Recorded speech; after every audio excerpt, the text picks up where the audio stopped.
Naka-red alert na ang Cordillera Administrative Region dahil sa pagbayo ng Bagyong Helen. Sa Baguio, wala mang storm warning signal pero malakas ang ulan kaya naghahanda na mga residente para iwas sakuna. Sa Pangasinan naman, unti-unti nang humuhupa ang baha sa ilang lugar. Live mula sa Baguio City, may report si Haji Rieta. Haji? Yes, Maki, patuloy nga itong pagbuhos ng malakas na may kasama pang hangin. At makita mo sa aking paligid, Maki, ay ito na yung pagpaparamdam o patuloy na pagpaparamdam ng Bagyong Helen dito sa lungsod. Kagabi, malakas ang buhos ng ulan dito sa Baguio City. Kaya si Jonalyn de la Cruz nagbabalot na ng kanilang mga damit.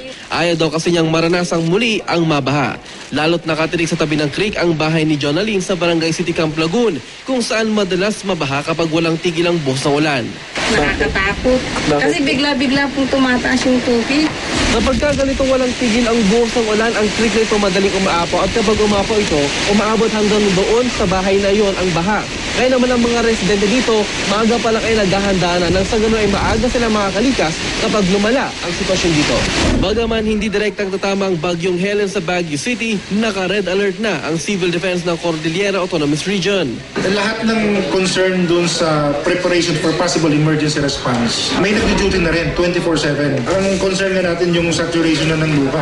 Baka wala ng capability yung lupa na sumipsip ng tubig. Ang satellite phone na ito, ipinamahagi na sa iba't ibang lalawigan ng CAR para sa mas mabilis na komunikasyon. Ang lokal na pamahalaan ng Benguet, naka-standby pa rin ang mga gamit pang rescue. Binabantayan ngayon ng mga bayan ng Itogon, Bocod, La Trinidad at landslide-prone areas sa Baguio City.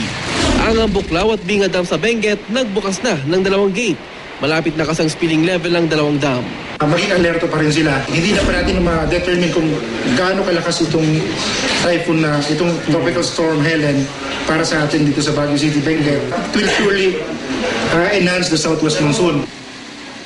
Sa Dagupan City sa Pangasinan, abot tuhod pa rin ang baha sa mahigit na 10 barangay. Sa isang sityo nga, balsa na ang ginagamit na transportasyon. Meron tayong Sinukalan River dahil sa pagtanggap ng mga rainwater from upstream. Pero ang mga evacuee sa Dagupan City People's Astrodome, nag-uwian na. Unti-unti na rin kasing umuhupa ang baha sa ilang lugar. Sa Kalasyaw naman, halos 2 linggo lang nananatili sa evacuation center ang 30 pamilya.